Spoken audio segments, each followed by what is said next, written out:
Panginoon. Papuri sa kaitaasan, siya'y papurihan, Diyos ng lahat. O papuri sa kaitaasan, siya'y papurihan, ngayon at magpakailanman.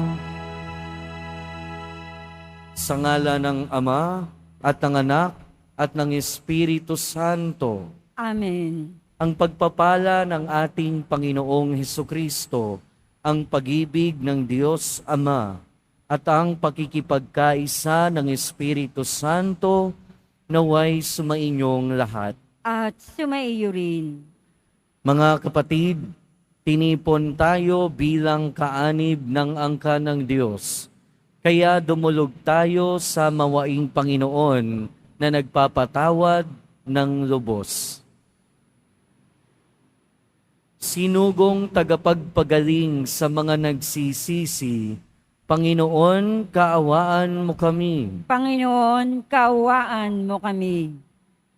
Dumating na tagapag-aniyayang mga makasalanan ay magsisi, Kristo, kaawaan mo kami. Kristo, kaawaan mo kami. Nakaluklok ka sa kanan ng Diyos Ama para ipamagitan kami. Panginoon, kaawaan mo kami. Panginoon, kaawaan mo kami. Kaawaan tayo ng makapangyarihang Diyos, patawarin tayo sa ating mga kasalanan at patnubayan tayo sa buhay na walang hanggan. Amen. Manalangin tayo. Ama naming makapangyarihan, dinaramayan mo ang mga nagdadalamhati. Ang matimyas na pagluha ni Santa Monica ay tinugon mo ng pagbubunsod na magbagong buhay ni Agusting anak niya. Bilang tugon sa kanyang magkatuwang na panalangin, loobin mong aming tangisan ang pagsuway namin at marapatin mong ang kapatawaran mo ay aming kamtin sa pamamagitan ni Hesukristo kasama ng Espiritu Santo magpasawalang hanggan. Amen. Magsiupo muna ang lahat. Pagbasa mula sa ikalawang sulat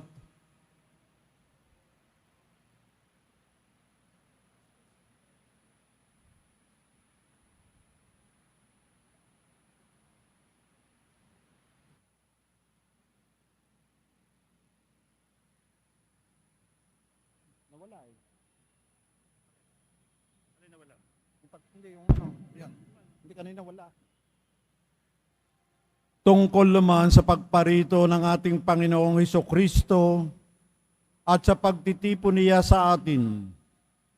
Ipinamamanhik namin sa inyo, mga kapatid, na huwag kayong magugulat agad o mababahala sa balitang dumating na ang araw ng Panginoon.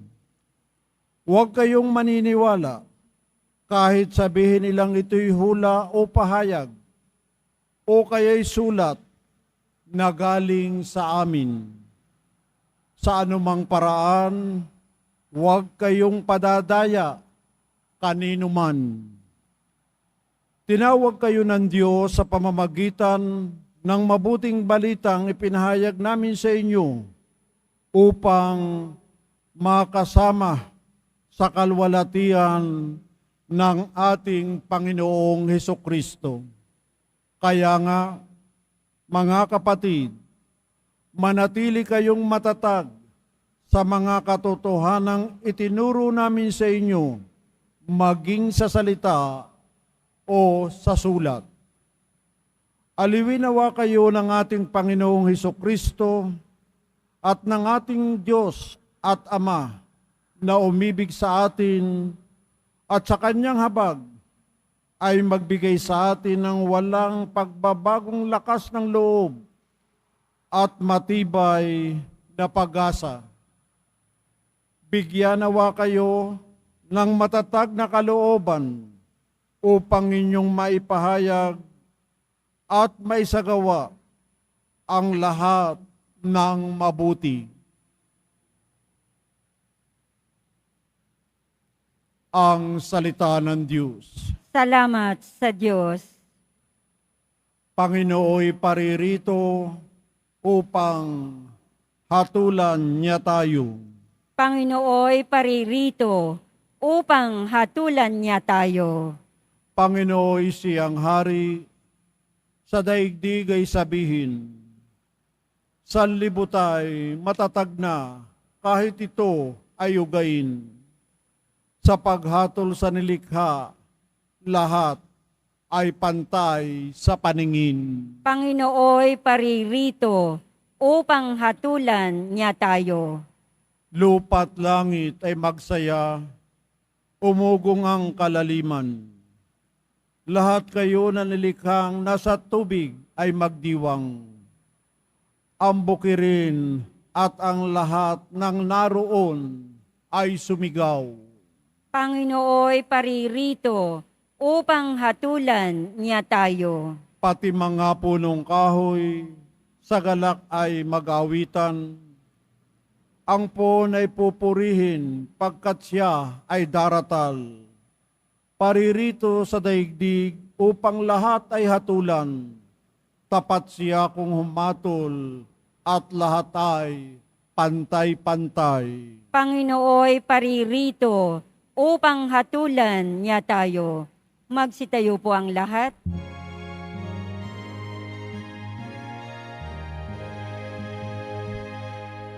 Alleluia,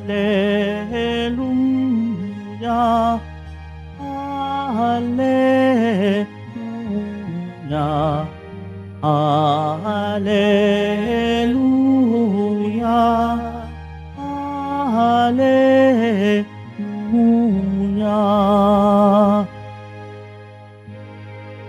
Buhay ang salita ng Diyos, ganap nitong natatalos,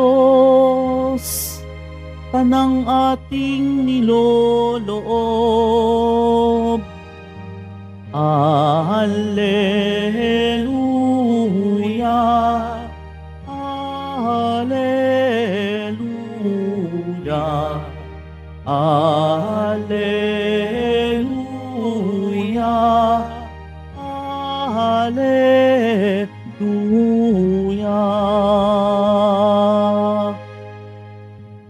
Sumainyo ang Panginoon. At sumaiyo rin. Ang mabuting balita ng Panginoon ayon kay San Mateo. Papuri sa iyo, Panginoon. Noong panahong iyon, sinabi ni Jesus, "Saba ninyo mga eskriba at mga pariseyo, mga mapag-imbabaw, ibinibigay ninyo ang ikapu ng gulaying walang halaga, ngunit kinaliligtaan ninyong isagawa ang lalong mahalagang aral sa kautusan, katarungan, ang pagkahabag, at ang katapatan. Tamang gawin ninyo ang mga ito, ngunit huwag naman ninyong kaliligtaang gawin ang iba. Mga bulag na taga-akay, sinasala ninyo ang niknik sa inyong inumin, ngunit nilulunok ninyo ang kamelyo. Saba ninyo mga eskriba at mga pariseyo, mga mapag-imbabaw, nililinis ninyo ang labas ng tasa at ng pinggan, ngunit ang loob nito'y puno ng mga nahuthot ninyo dahil sa kasakiman at pagsasamantala. Bulag na pariseyo, linisin mo muna ang mga nasa loob ng tasa at ng pinggan, at magiging malinis din ang labas nito." Mga kapatid, ang mabuting balita ng Panginoon. Pinupuri ka namin, Panginoong Heso Kristo. Magsiupo mo ng lahat. Magandang umaga po sa inyong lahat. Welcome po sa Minor Basilica and National Shrine of Jesus Nazareno. Ngayong araw mga kapatid ay pinagdiriwang natin ang paggunita kay Santa Monica, ang ina ni San Agustin. Siguro isa sa mga pwede tayong ma-inspire kay Santa Monica ay yung kanyang walang kamatayan at yung kanyang walang hanggang pananalangin. Marami dito sa atin nagpupunta sa Quiapo Church dahil maraming pinagdadasal o merong napakatagal ng pinagdarasal. Si Santa Monica, naging instrumento siya o ang kanyang pananalangin sa pagbabagong buhay ng kanyang anak at di lang ng kanyang anak, pati ng kanyang asawa. Kung minamalas ka nga naman, no, si Santa Monica kasi, abusive yung kanyang asawa, yung anak niya naman na si San Agustin, kung ano-ano din ginagawa sa buhay. Pero dahil sa napakalalim at napakatatag ng pananampalataya ni Santa Monica, nagawa niya pa ring mahalin at ipagdasal yung kanyang asawa at ang kanyang anak. Ang totoo niyan, iba't ibang klase ng pang-aabuso yung naranasan niya sa kanyang asawa, maliban sa saktan siya physically. Bakit? Dahil napakabait ni Santa Monica. And in fact, naging modelo siya ng ibang mga asawa din para magbago yung kanilang mga asawa. Dahil sa kabaitan at pananampalataya at pagdarasal ni Santa Monica, eventually, naging Kristiyano yung kanyang asawa na later on, namatay din. Pero yung pinagbuhusan niya talaga ng napakaraming luha sa pagdarasal ay ang kanyang anak na si San Agustin.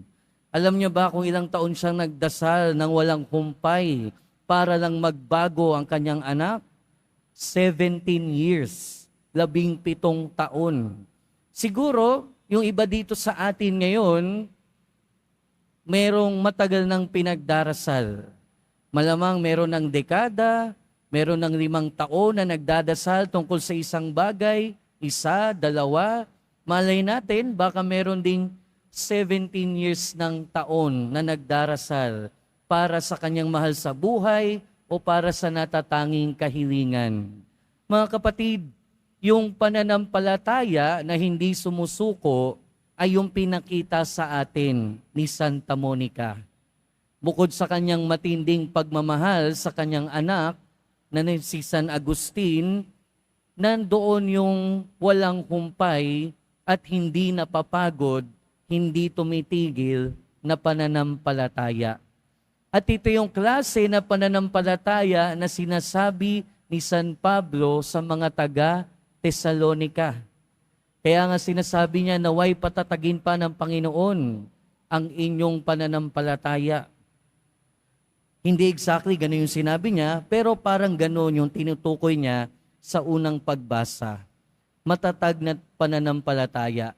Pero lagi nating iisipin at lagi nating tatandaan na ang tatag ng ating pananampalataya ay wala sa mga panlabas na pinapakita natin. Wala sa pakitang tao, wala sa mga ritual, pero nasa kaibuturan ng ating puso at nasa ating kaluluwa.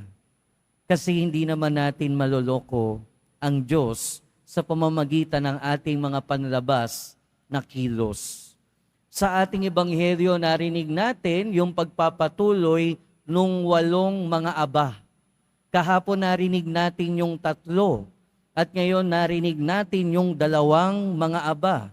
Kaya sinabi ng ating Panginoon, sa aba ninyo mga eskriba at pariseyo, mga mapag-imbabaw, ibinibigay ninyo ang 10 ng gulaing walang halaga, ngunit kinaliligtaan ninyong isagawa ang lalong mahalagang aral sa kautusan, katarungan, pagkahabag at katapatan.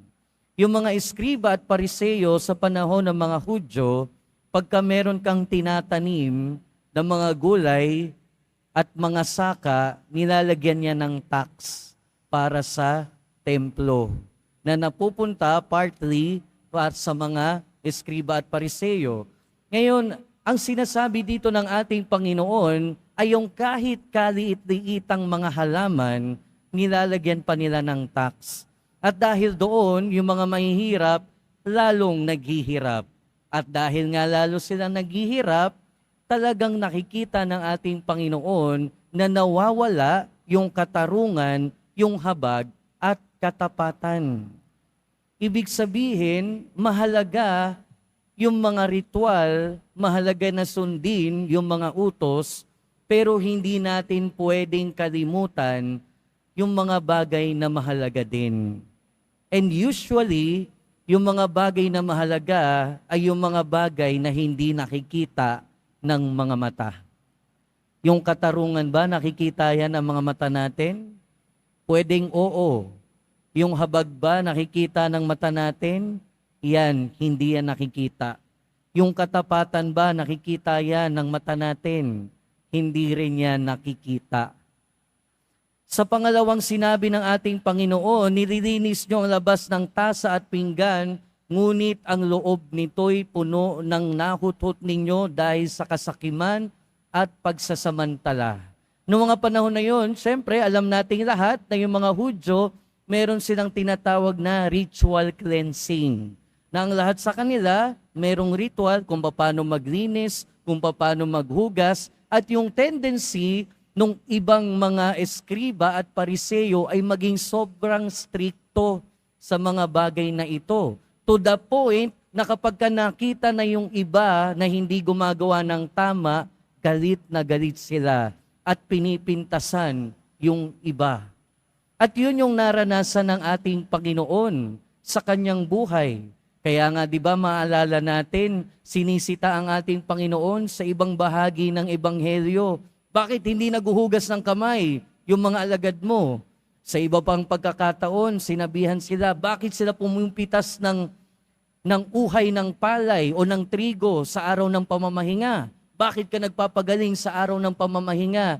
In other words, sa kanilang observance, sa marami nilang ritual, nakakalimutan talaga nila yung mga mas mahalagang bagay.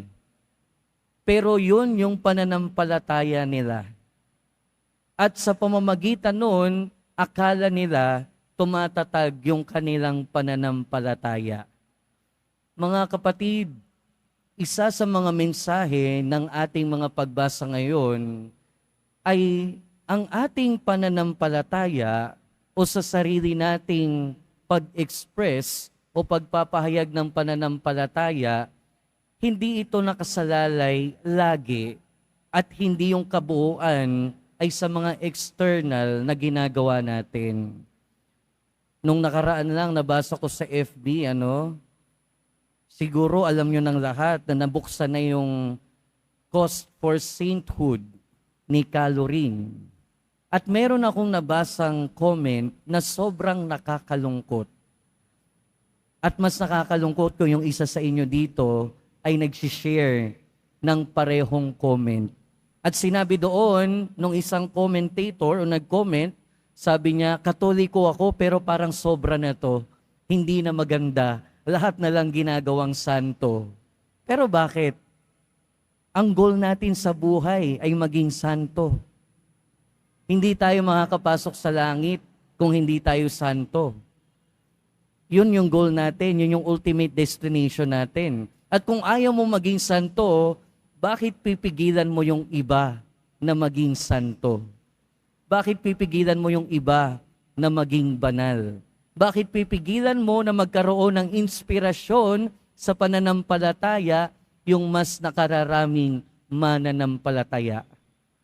Hindi lang ito mga kapatid, marami din tayong mababasa, lalo na sa social media, na pintas ng pintas kapag merong pagkakamali sa liturhiya.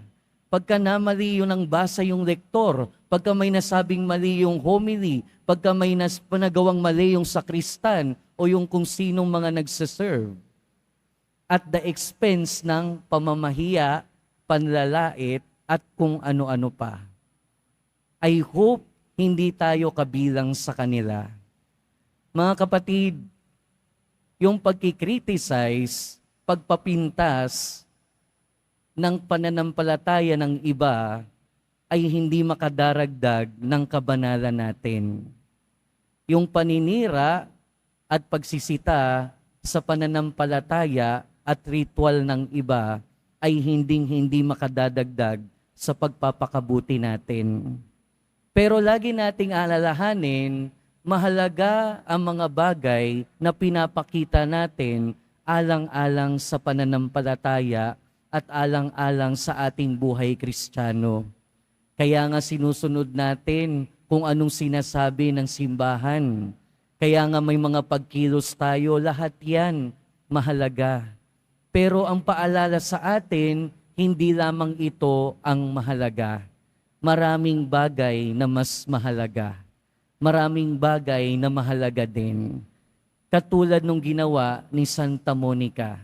Si Santa Monica, mga kapatid, naging santa, naging banal, hindi dahil sobrang sumunod siya sa mga ritual. Hindi dahil sobrang stricto siya sa mga dapat gawin sa loob ng liturhiya at sa kanyang mga pagdarasal. Naging banal siya dahil nagmahal siya sa Diyos. Naging banal siya dahil nanampalataya siya sa Diyos. At dahil sa pananampalataya niya na matatag at hindi kumukupas, naging banal din ang kanyang anak at nagbago din ang kanyang asawa. Kaya ang paalala sa atin, mga kapatid, ngayong araw, tularan natin ang pananampalataya at pagmamahal ni Santa Monica. Yung kanyang pagmamahal sa anak na hindi kumukupas, na bunga ng kanyang pananampalataya na hindi naglalaho, napakatatag at hindi rin kumukupas.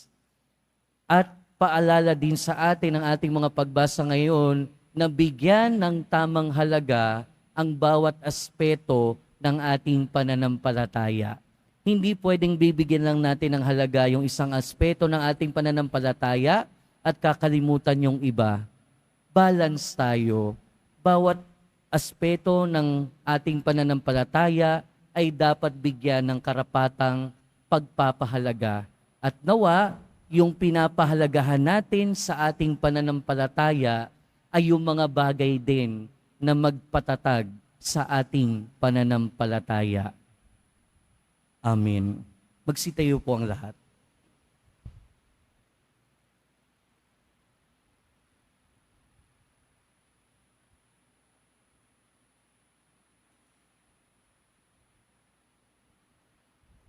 Minamahal kong mga kapatid, natitipon bilang bayan ng Diyos, dalhin natin ang ating mga pangangailangan sa Ama at manalig tayo na Kanyang pagbibigyan ang ating mga kahilingan.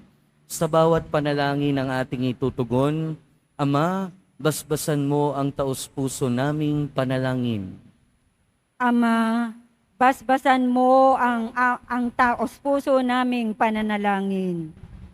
Ang simbahan naway maging gising sa kanyang tungkulin na ipalaganap ang katarungan para sa lahat sa pamamagitan ng kanyang paglilingkod sa mga dukha.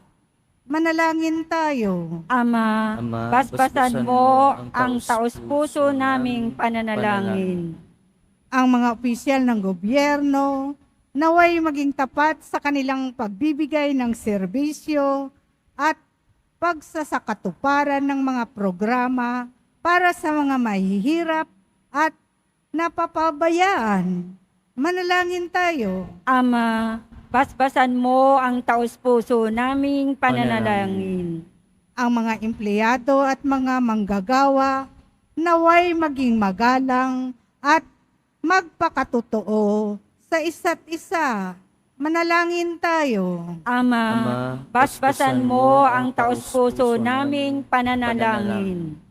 Ang mga may sakit at may kapansanan naway makatagpo ng paglingap at kapanatagan mula sa kanilang mga pamilya at mga kaibigan. Manalangin tayo. Ama, basbasan mo ang taos-puso naming pananalangin. Ang mga lumisan na sa buhay na ito ay naway magkaroon ng walang hanggang kaligayahan sa piling ng mga banal sa kalangitan.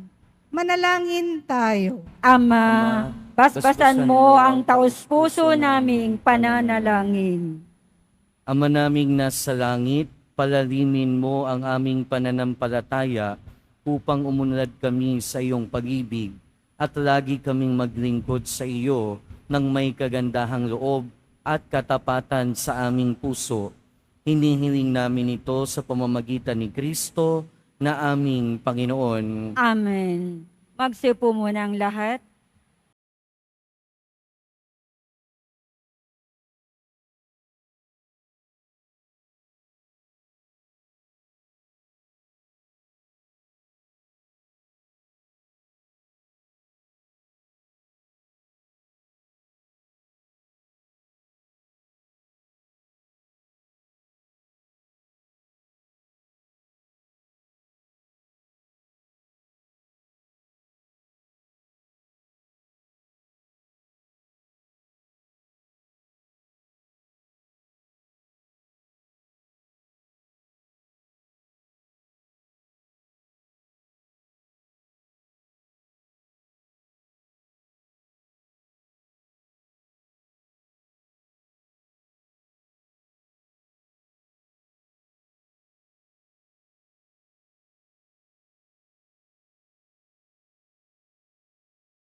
Magsitayo po ang lahat. Manalangin kayo mga kapatid upang ang paghahain natin ay kalugdan ng Diyos amang makapangyarihan. Tanggapin nawa ng Panginoon itong paghahain sa iyong mga kamay, sa kapurihan niya at karangalan, sa ating kapakinabangan at sa buong sambayanan niyang banal. Ama naming lumikha, inihahain namin ang mga alay sa iyong dambana. Ngayong si Santa Monica ay ginugunita, kalakip ang taimtim naming pithaya, na magdulot ang mga ito ng iyong patawad at pagpapala. Sa pamamagitan ni Hesukristo, kasama ng Espiritu Santo, magpasawalang hanggan. Amen. Sumainyo ang Panginoon. At sumaiyo rin. Itaas sa Diyos ang inyong puso at diwa. Itinaas na namin sa Panginoon. Pasalamatan natin ang Panginoong ating Diyos. Marapat na siya ay pasalamatan. Ama naming makapangyarihan, tunay ngang marapat na ikaw ay aming pasalamatan. Ang pagpaparangal sa iyong kabutihay, lagi mong pinaaalingaw-ngaw sa iyong sambayanan, sa pagkakaroon ng mga kaanib na maaasahan at tapat, tulad mo sa pananagutan, upang magbunga ang punyagi ng iyong anak, na sa iyong pag-ibig kami makatulad. Ang mga banal na tao'y tumutulong sa lahat sa pagbibigay halimbawa't panalangin wagas. Kaya kaysa ng mga anghel na nagsisiawit ng papuri sa iyo, nang walang humpay sa kalangitan, kami nagbubunyi sa iyong kadakilaan. Santo, Santo, Santo, Panginoong Diyos ng mga hukbo, napupuno ang langit at lupa ng kadakilaan mo, o sana sa kaitaasan. Pinagpala ang naparirito sa ngalan ng Panginoon, o sana sa kaitaasan. Magsulod po ang lahat. Ama naming banal, ikaw ang bukal ng tanang kabanalan. Kaya't sa pamamagitan ng iyong Espiritu, gawin mong banal ang kaloob na ito upang para sa amin maging katawan at dugo ng aming Panginoong Hesukristo.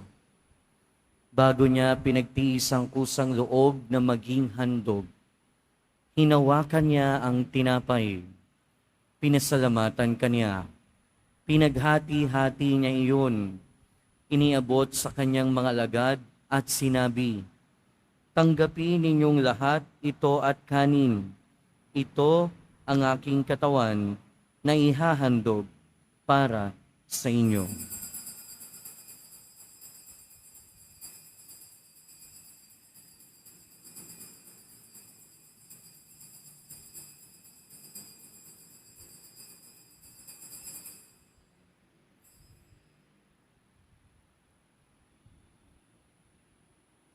Gayon din naman noong matapos ang hapunan, hinawakan niya ang kalis.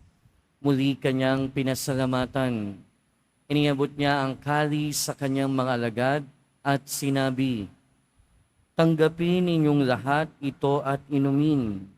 Ito ang kalis ng aking dugo, ng bago at walang hanggang tipan. Ang aking dugo na ibubuhos para sa inyo at para sa lahat, sa ikapagpapatawad ng mga kasalanan.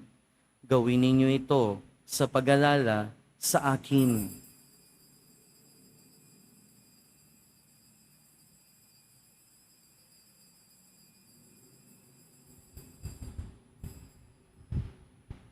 Magsitayo po ang lahat. Ipagbunyi natin ang misteryo ng pananampalataya. Si Kristo'y namatay, si Kristo'y nabuhay, si Kristo'y babalik sa wakas ng panahon.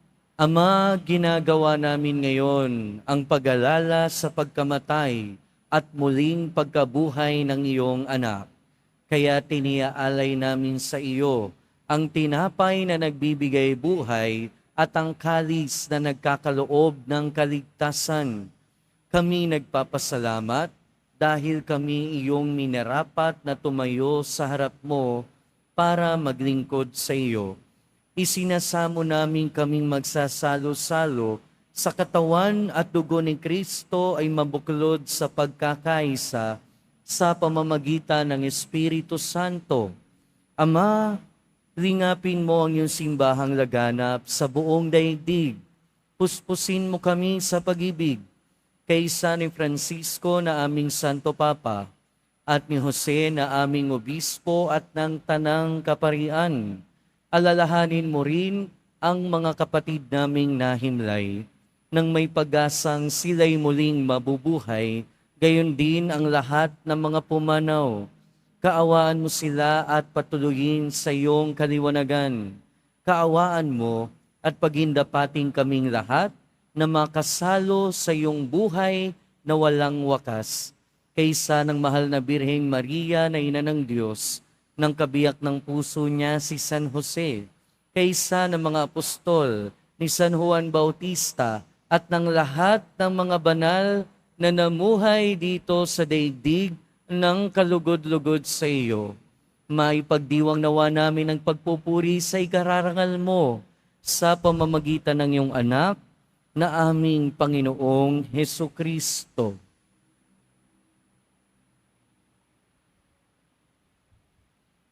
Sa pamamagitan ni Kristo, kasama niya at sa Kanya, ang lahat ng parangal at papuri ay sa iyo, Diyos amang makapangyarihan, kasama ng Espiritu Santo, magpasawalang hanggan. Amen. Sa tagubilin ng mga nakagagaling na utos at turo ni Jesus na Panginoon natin at Diyos, ipahayag natin ng lakas loob. Ama namin, Sumasalangit ka, sambahin ang ngalan mo, mapasa amin ang kaharian mo, sundin ang loob mo dito sa lupa para nang sa langit. Bigyan mo kami ngayon ng aming kakanin sa araw-araw, at patawarin mo kami sa aming mga sala, para nang pagpapatawad namin sa nakakasala sa amin. At huwag mo kaming ipahintulot sa tukso, at iadya mo kami sa lahat ng masama. hinihiling namin kami adya sa lahat ng masama, pagkalooban ng kapayapaan araw-araw, iligtas sa kasalanan at ilayo sa lahat ng kapahamakan, samantalang aming pinananabikan ang dakilang araw ng pagpapahayag ng tagapagligtas naming si Hesukristo.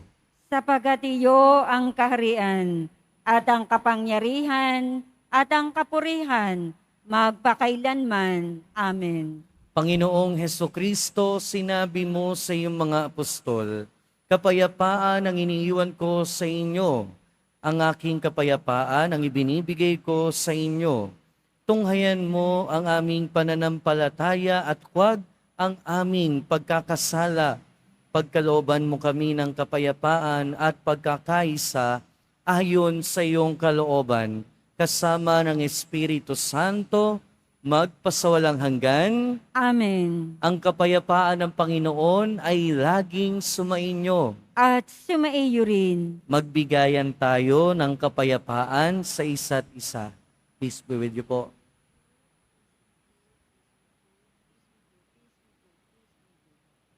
Kordero ng Diyos na nag-aalis ng mga kasalanan ng sanlibutan, maawa ka sa amin.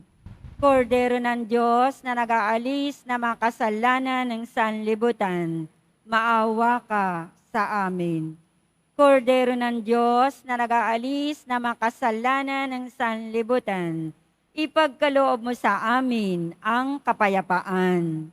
Magsulod po ang lahat. Ito ang kordero ng Diyos. Ito ang nag-aalis ng kasalanan ng sanlibutan. Mapalad ang mga inaanyayahan sa kanyang piging. Panginoon, hindi ako karapat-dapat na magpatuloy sa iyo, ngunit sa isang salita mo lamang ay gagaling na ako.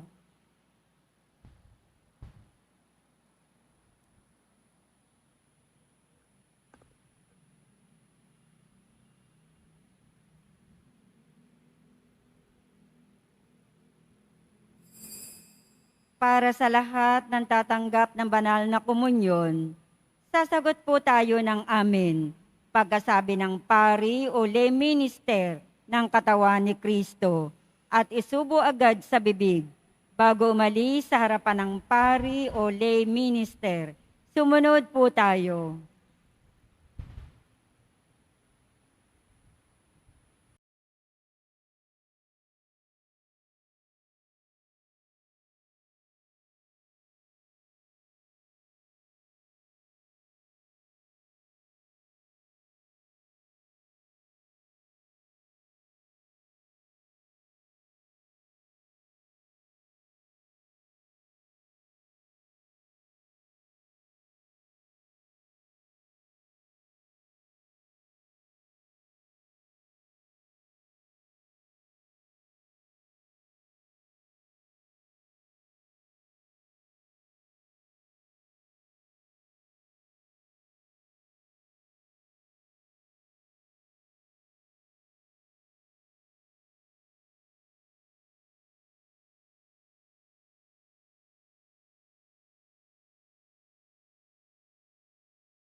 Manalangin tayo.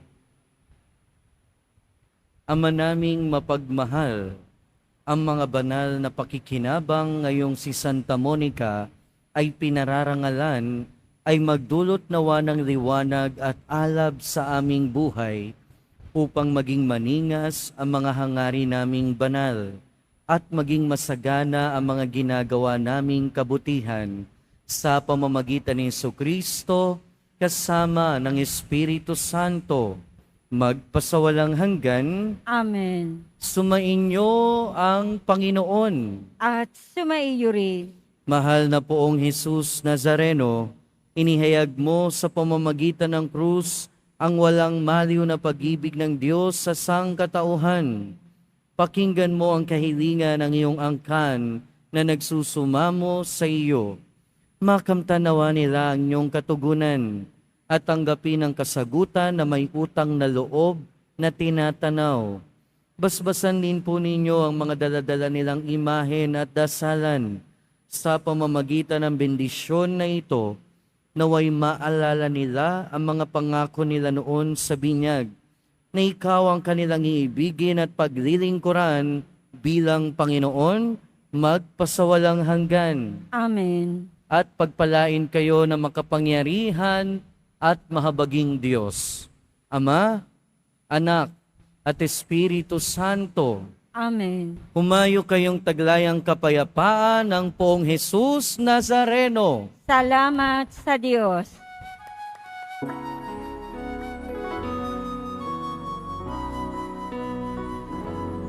Nuestro Padre Jesus Nazareno, sinasamba ka namin. Pinipintunho ka namin. Aral mo ang aming buhay at kaligtasan. Nuestro Padre Jesus Nazareno, iligtas mo kami sa kasalanan. Ang krus mong kinamatayan ay sagisag ng aming kaligtasan. Nuestro Padre Jesus Nazareno, dinarangal ka namin.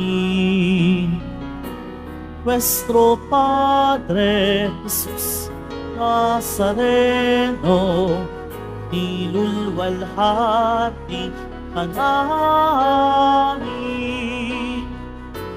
Nuestro Padre Jesus Nazareno, dinarangal ka namin.